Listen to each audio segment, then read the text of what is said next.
A eutanásia é uma prática na qual um agente, movido pelo sentimento de compaixão para com a situação clínica em que um paciente doente se encontra, antecipa sua morte, para que este não tenha que lidar com mais sofrimento. Em suma, é a morte assistida e tem como objetivo garantir uma morte mais humanizada e com menos sofrimento. Cabe ressaltar a diferença que existe entre a eutanásia e o suicídio assistido. O primeiro diz respeito ao caso em que alguém causa a morte do paciente portador de doença incurável, movido por motivos de cunho moral. Já o suicídio assistido é quando uma pessoa fornece meios ao paciente para que ele mesmo possa acabar com seu sofrimento, ou seja, para que ele mesmo cometa o ato de tirar a sua vida. E dessa forma, o paciente possui responsabilidade mais ativa no processo.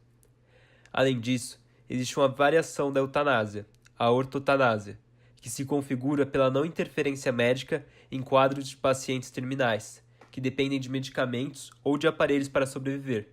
Portanto, na ortotanásia, a morte não é provocada, ela é apenas o curso natural de um quadro irreversível, que poderia apenas ser adiado pela intervenção médica.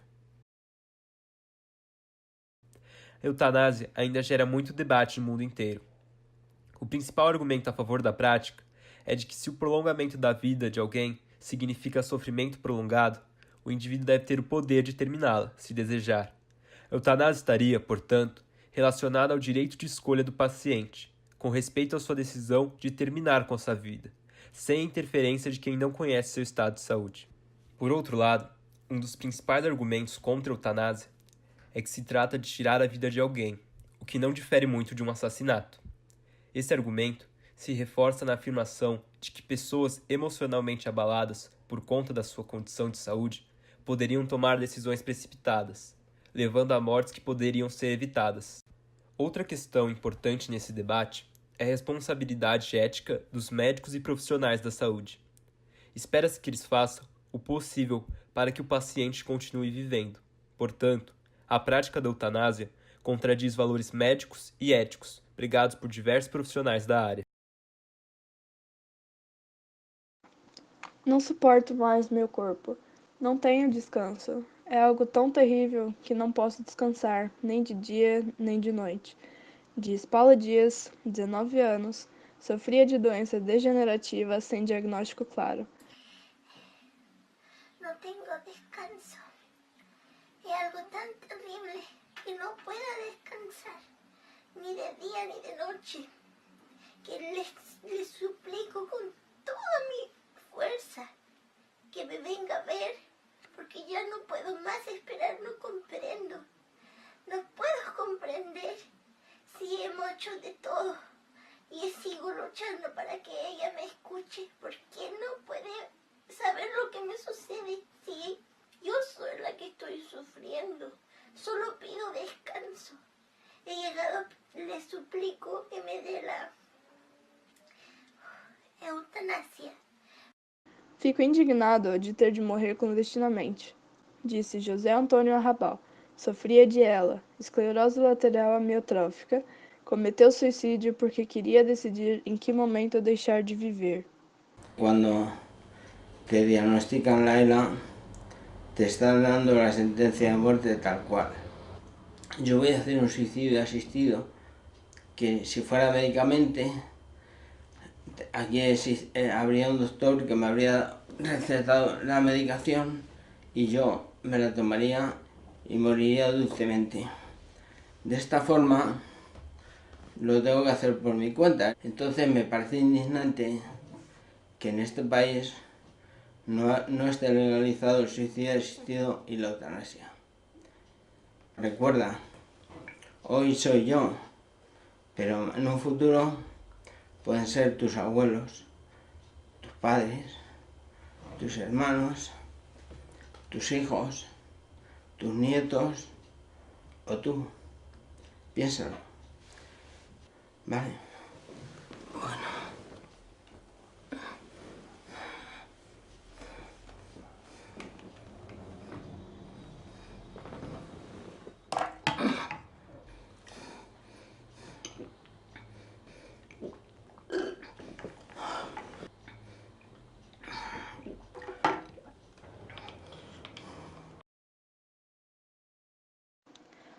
Não há no ordenamento jurídico brasileiro a tipificação da eutanásia como crime, mas ela é enquadrada como um homicídio.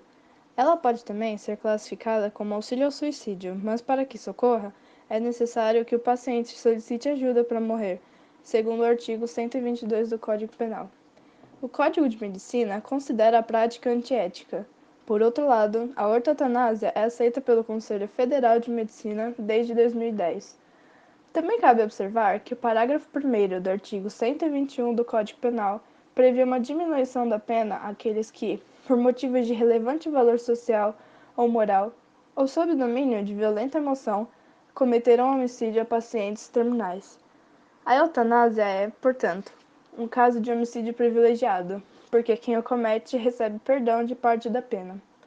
No Brasil, devido às tensões sociais e uma saúde debilitada, a eutanásia pode ser usada para higienização social e redução de gastos.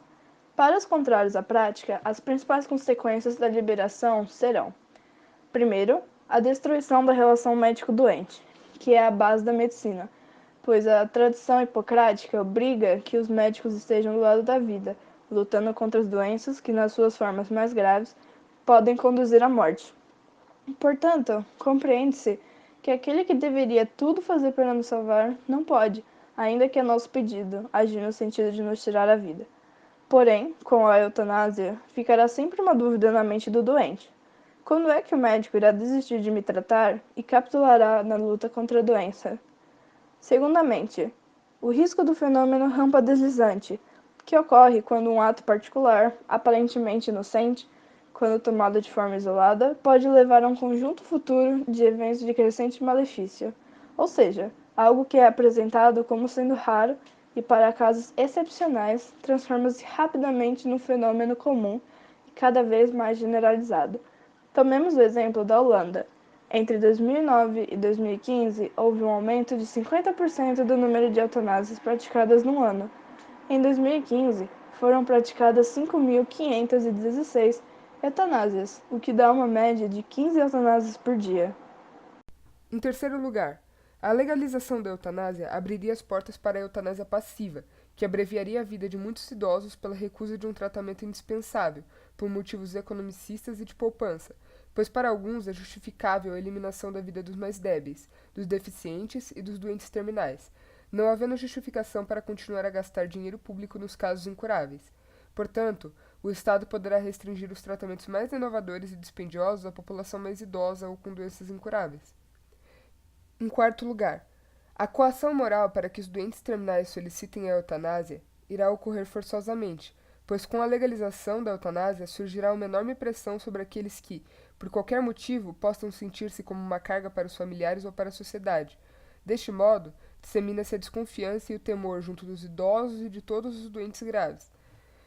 Em quinto lugar, uma vez quebrado o direito fundamental da defesa da vida, rapidamente se passará da eutanásia voluntária à eutanásia involuntária, pois uma vez legalizada a primeira, depressa se cai na segunda.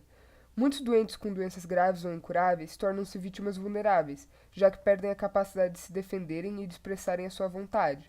Essa é, sem sombra de dúvida, uma expressão de totalitarismo. Dessa forma, a coletividade poderá dispor da vida do indivíduo quando essa se torna inútil e dispendiosa, não garantindo a proteção da vida humana independente das circunstâncias. Referem-se, nomeadamente, à eutanásia involuntária em recém-nascidos ou crianças com graves deficiências congênitas, ou mesmo em doentes demenciados incapazes de expressar o seu consentimento.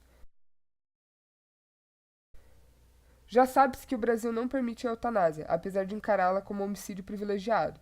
Porém, alguns países merecem destaque nesse debate. Dentre eles estão: na Holanda, a legalização da eutanásia e a descriminalização do suicídio assistido foram aprovadas em abril de 2002, o primeiro país a permitir a prática dessas intervenções. Contudo, cabe ressaltar que o país europeu impôs uma série de restrições para controlar a prática, cabendo a uma comissão regional de juízes, médicos e sociólogos o exame de cada caso. Os elementos necessários são, porém, que o paciente possua uma doença diagnosticada como incurável e apresente dores insuportáveis, sem possibilidade de melhora.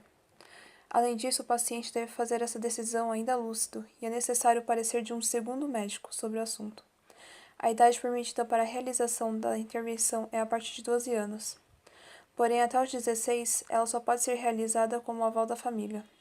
Depois, o consentimento da família para a realização do procedimento não é necessário. A Suíça não apresenta uma legislação expressa sobre a prática da eutanásia. Porém, a Corte Federal do país reconheceu, por meio de uma interpretação ampla do texto legislativo, o direito dos pacientes de escolher a morte. O país possui fama pelo procedimento da morte assistida. Por lá se consolidou o chamado turismo da morte. Pessoas de diversos países vão até o país para realizar este procedimento. Isso se deve sobretudo à ação de duas empresas locais, a Dignitas e a Ixt, que garantem ao paciente uma morte digna e indolor. Juntamente com a Holanda, a Bélgica é um dos únicos países do mundo que permite expressamente a prática da eutanásia. A legalização ocorreu em maio de 2002, após o parecer favorável do Comitê Consultivo Nacional de Bioética, que até então tratava a prática como ilegal dentro do país. Ao entrar em vigor, a lei permitia a interrupção da vida em qualquer indivíduo, mesmo os que não se encontrassem em um estado terminal. Os menores de idade eram proibidos de realizar a eutanásia, independentemente da autorização dos pais. Contudo, em 2014, essa lei sofreu uma reformulação e passou a permitir o procedimento em qualquer idade, desde que os responsáveis legais autorizem a operação e após a avaliação do médico responsável e de um psiquiatra infantil. A nova versão da lei também limitou procedimentos para pacientes em estado terminal. Esses precisam fazer o pedido de maneira voluntária e refletida, desconsiderando as pressões externas. Por fim, todos os procedimentos são analisados por uma comissão especial e, no caso da eutanásia infantil, o processo é feito com acompanhamento psiquiátrico. O país tem grande influência no que diz respeito à eutanásia. Desde 1934, o Código Penal Uruguaio, artigo 37, prevê a possibilidade da exoneração de castigo para quem exerce, por piedade, homicídio mediante súplicas reiteradas à vítima, desde que essa possua antecedentes honrosos. Trata-se de uma faculdade concedida aos juízes, ou seja, embora não tenha legalizado a prática, o Uruguai foi o primeiro país a tolerá-la, por meio de uma análise de caso concreto. O suicídio assistido, por sua vez, é criminalizado, como dispõe o artigo 315 do Código Penal, que prevê pena de 6 meses a 6 anos de penitenciária, podendo chegar a 12 anos nos casos cometidos em menores de 18 anos, em sujeitos de inteligência ou vontade afetada, por conta de doença mental, uso de álcool e outras drogas. Como visto, a eutanásia desperta discussões acerca de vida e de dignidade, sendo necessária a análise geral de uma sociedade para possível liberação, em observação aos países que já liberaram e com um debate técnico e íntegro. Cabe a cada um de nós formar sua opinião e defendê-la com argumentos. Eutanásia, o poder de decisão ou a primazia da vida.